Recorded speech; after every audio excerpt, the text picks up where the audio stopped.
La différence entre le lavage automobile dit à domicile et le detailing. Et ça peut être légitime de se poser la question quand tu ne connais pas. En fait, le lavage automobile à domicile et le detailing, c'est un petit peu comme si tu comparais un scanner et une IRM. Ils sont toujours aussi flous les photomatons. Hein. Oui, bah désolé, là j'ai pas trouvé d'autres comparaisons. Je trouve qu'elle est pas si mal en plus comme comparaison. Le lavage auto à domicile et le detailing, c'est un petit peu pareil. Bon, les grandes différences entre les deux. Première différence simple, le détailleur va travailler dans un local, alors que le laveur automobile à domicile, il va travailler au domicile du client.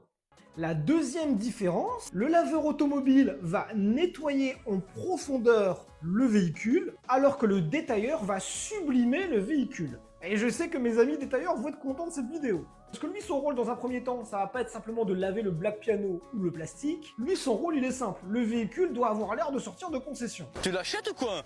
Non, ça m'intéresse pas. Mais achète-la! Ça m'intéresse pas, j'ai dit. Mais je te dis achète-la! Pareil au niveau de l'extérieur du véhicule. Il va pas simplement se contenter de laver la carrosserie. Non.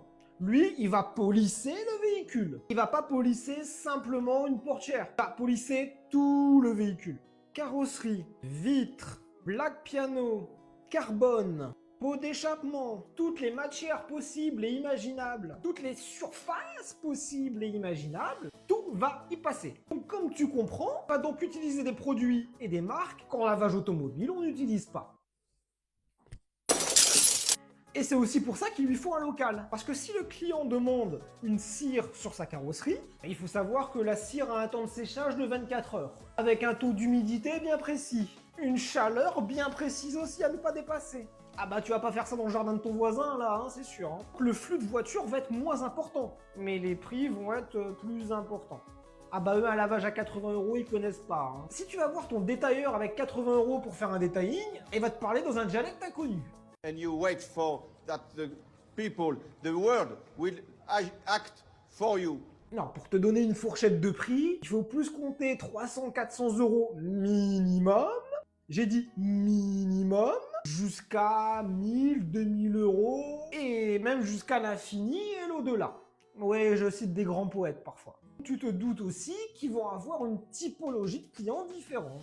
Ah bah là, c'est pas ton pote en Clio qui va demander un detailing dessus. Hein.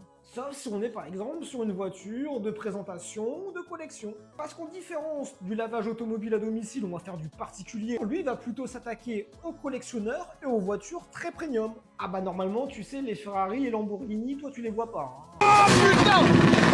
Ouais! Eux, ils les voient par contre. Donc toi demain, tu peux passer de laveur automobile à détailleur, mais dans le detailing, tu vas pas te lancer avec un budget de 1500 €, tu vois. Déjà, faut louer le local, hein, donc forcément, comme le matériel est aussi plus poussé, il va coûter plus cher. C'est pour ça que je trouve que ma comparaison avec le scanner et l'IRM n'était pas aussi nulle. Toi demain, tu veux te lancer dans le detailing, je te conseille une petite formation. J'espère qu'au moins c'est plus clair pour tout le monde. Parce que moi, j'avais plein de gens qui me demandaient